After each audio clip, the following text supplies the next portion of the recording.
Out of all the characters in Danganronpa, the ultimate imposter is by far the most mysterious. Having no name, gender, appearance, or any other key identifier, the imposter is a complete enigma under their many disguises. Not only that, but they were the first to go out in Goodbye Despair, meaning that we could only get a glimpse of what they were really like. And even then, they were disguising themselves as the previous game's Byakuya Togami. When a character is stated to be as mysterious as they are, it's no wonder that some want to figure out what's underneath the surface. Just who is this mysterious ultimate imposter? Before I can answer the question, who is the ultimate imposter, I feel like I should ask another question. Can you even figure out who the imposter is? Believe it or not, that's actually a much more complicated question than you'd initially imagine, and I'll state why.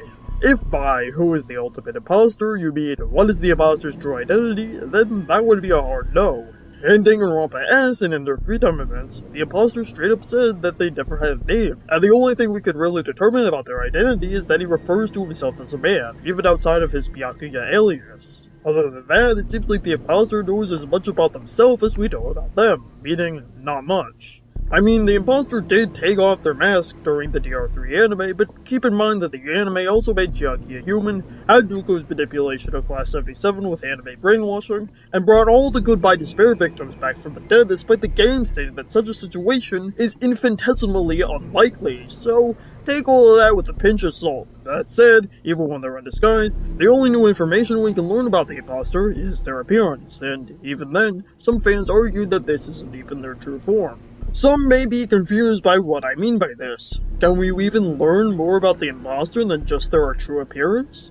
Well, I argue that I can. Despite the imposter lacking an identity, there are several little details about them that could figure out where the imposter came from, how they were so mysterious, and what led the imposter to become the person they are now.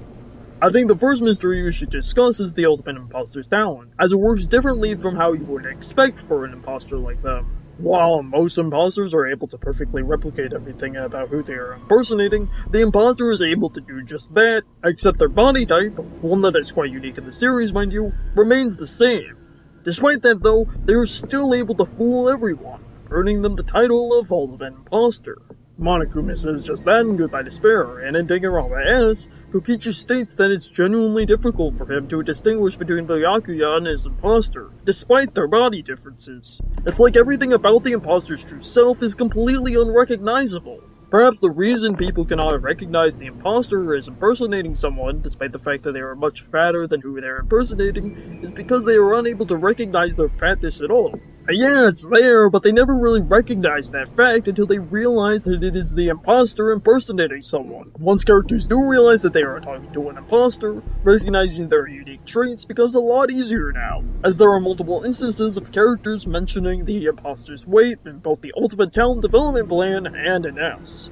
Not only that, but in Danganronpa S, and I believe the Ultimate Talent Development Plan too, the imposter states that, because everyone knows about their existence, they no longer need to impersonate someone, and can don an identity of their own, further cementing the idea that the imposter can be noticed, but only after their existence is acknowledged beforehand. The imposter's ability of having their true self be unnoticeable until the viewer realizes that the imposter exists seems really peculiar and really specific, doesn't it? Well, believe it or not, this very ability is seen in another Danganronpa character. Meet Yudo Gamashiro, the ultimate spy. Now, some of you may be wondering why you've never seen this character before, and that's because he only shows up in Danganronpa 0, a canonical mid-quote between Trigger Happy Havoc and Goodbye Despair, meant to serve as foreshadowing for the latter. Don't worry, I won't be spoiling anything here, so you can continue the video even if you haven't read it. Anyway, the reason why Yudo over here is the ultimate spy is that he has this strange ability of being completely unnoticeable, allowing him to hide in plain sight.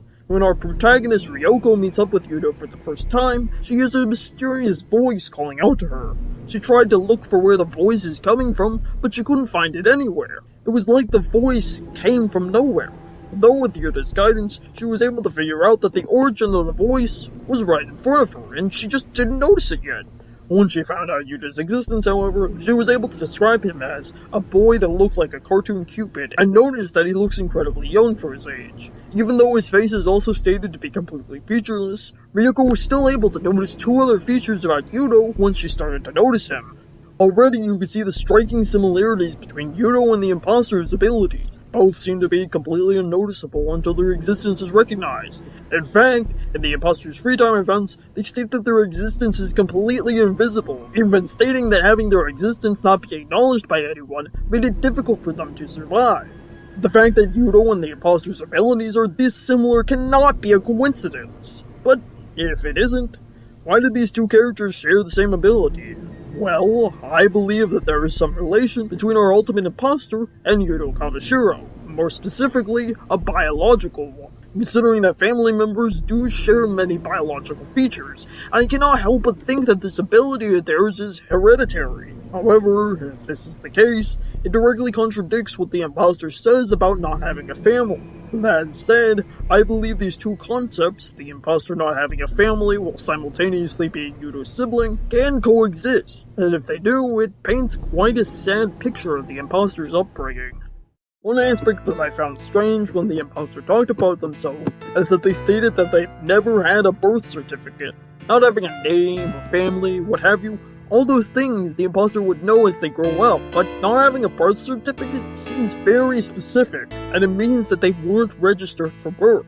Let's contrast this with Yuto, who, well, has a name. I think this shows the imposter's anti-presence is a lot stronger than Yuto's, to the point where they were straight up abandoned as soon as they were born. Not out of malice, but out of sheer ignorance. Due to the imposter's powerful ability, I believe Yuto's parents genuinely didn't know they had another child, leaving their imposter alone and defenseless as they try to survive the real world. This is backed up with the fact that whenever the imposter talks about how much they love eating, they always talk about it in a way that best increases their chances of survival. Talking about how they want to eat as many calories as possible. Whenever they insult a skinny person, they talk about how they can't survive. Stuff like that. Maybe the reason why they feel the need to eat as much as possible is because, as a child, they never knew when their next meal would be.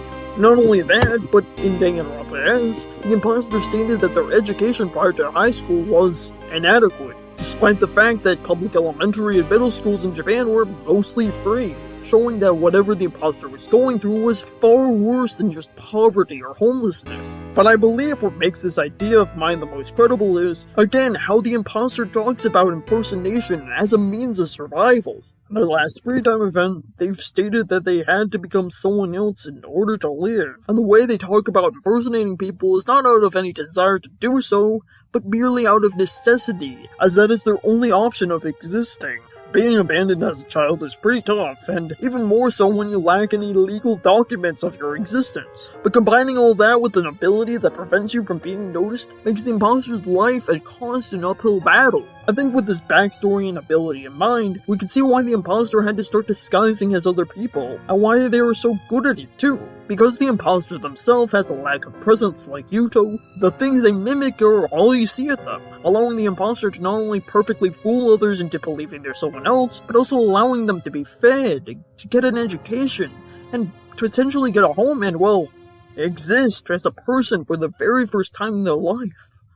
So that's the end of this video. What do you think about it? Personally, I'm really proud of it. I think the evidence lines up really well, and it makes for a much better theory than my poor attempt at a you're to deny theory. But hey, that's just a theory. A game theory! Meaning that the backstory I gave for the imposter and their relation to Yuto isn't actually canon, merely supported by it. Do you believe that the imposter and Yuto are related? If not, how do you believe the imposter became the person they are now? Let me know in the comments. As always, I'm Lynx Media, I'm a YouTuber, and goodbye.